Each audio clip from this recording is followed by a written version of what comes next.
Ben Carson saying that gay marriage is part of the communist conspiracy against America. Well, that's true. The First Amendment gives you the right to live according to your faith without being harassed. And a lot of people, you'll ask them, you say, what's the First Amendment? And they'll say, separation of church and state. Separation of church and state is not in the United States Constitution. No one says the First Amendment is separation of church and state. They'll say freedom of speech. Yeah. Yeah, most people would say freedom of speech, and then, freedom of the press, and freedom of people to peaceably assemble and petition the government for a redress of grievances. Right. And Congress shall make no law respecting an establishment of religion. That's what people would say, because that's what's actually fucking in it.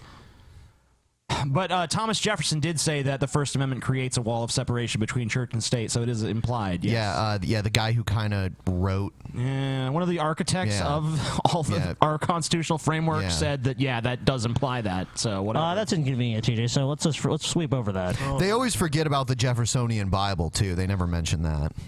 Okay. It was a Supreme Court ruling a few decades Well, actually, ago. I gotta say, a lot of conservatives actually do recognize Jefferson as a problematic figure, because in Texas, he's all but been written out of the fucking state textbooks. Yeah, that's beautiful. And they replaced him with, like, Moses. Really, Moses is a founding father if you think about it. It's like, no, actually, he's not. What are you fucking talking about, you psychos? He's more, that's... Got an entire generation of kids being raised to... Moses was one of the founding fathers. It's like, are you an imbecile? No, I was just educated in Texas. Oh, okay. Maybe it was like a Yoda or Obi-Wan kind of thing, like telling the founding fathers what to do, though, TJ. Yeah, he was like the Yoda. Use the Bible, Jefferson. Like, oh. And he's just the one that Jefferson wasn't there. Jefferson wasn't there. Yeah. Where it actually entered the lexicon. But the fact of the matter is, we must preserve the right of people to live according to their faith. And when our system does things... So, like... How has that been destroyed? But when you say people according to their faith, you're talking about your religion. You're not talking about any other religion, because you wouldn't be cool with Sharia law, I'm sure. What if my faith is that, like, I get to run around naked in the streets scalping people? Well, that's not acceptable, TJ. Is that still cool? No. Does the First Amendment protect me to do that? Yeah, I mean, like, why can't Mormons have polygamous marriages? Yeah, I mean, it's their religion. Yeah. I'm sure you wouldn't be okay with that, though. I would be, by the way. I'm okay with that too. I mean, as long as everyone's of consenting age consenting adults, and no one's being coerced into doing something that they really don't want to do, then I'm fine with it. Yep. Wow, you guys are despicable. I know. That in fact do impinge upon a person's ability to live by their faith. The government has the obligation to rectify the situation. That's why we have separation of powers, because our founders recognized that one branch or another might go off the rail and make a wrong decision. Going off the rails on a sleepy train.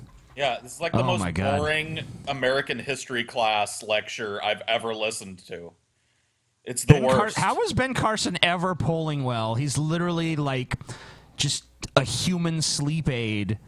I think it's because the other candidates are such festering sacks of feces that, like, the electorate was just like, oh, look at this mild-mannered guy, this soft-spoken guy that doesn't talk too crazy. Let's, like, for a moment, there was a moment of clarity in the Republican electorate, and they were like, maybe let's get behind the guy that's not a fucking repugnant retard. That soon passed, though. Yeah, once they realized he was just talking softly, not really abstaining. Yeah, just listen to what he has to say. It just doesn't make any fucking sense. It's just some rambling. And we have to preserve Christianity in America. And we have to have the right to practice our religion.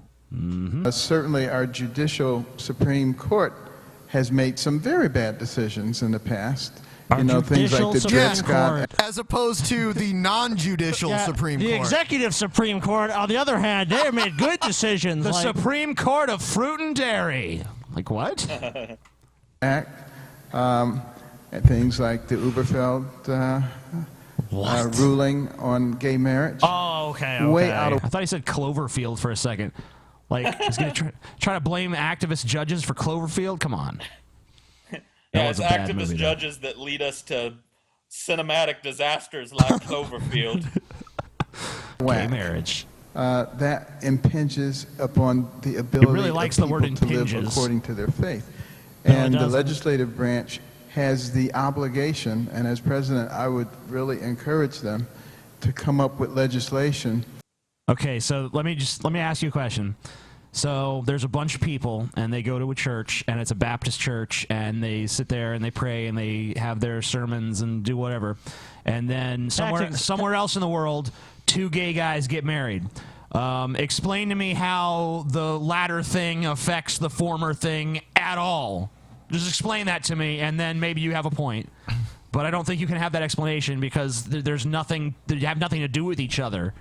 Not only that, what he's saying is ridiculous. These groups have tax exemption. They have all kinds of special treatment. They act like, oh, Christianity in America is so frowned upon, and everyone's just trying to stop us from practicing our faith. They actually have special treatment written into the law almost. Yeah, I love how they think like us not being allowed to discriminate against other people is discrimination against us. It's like, what? How does that work?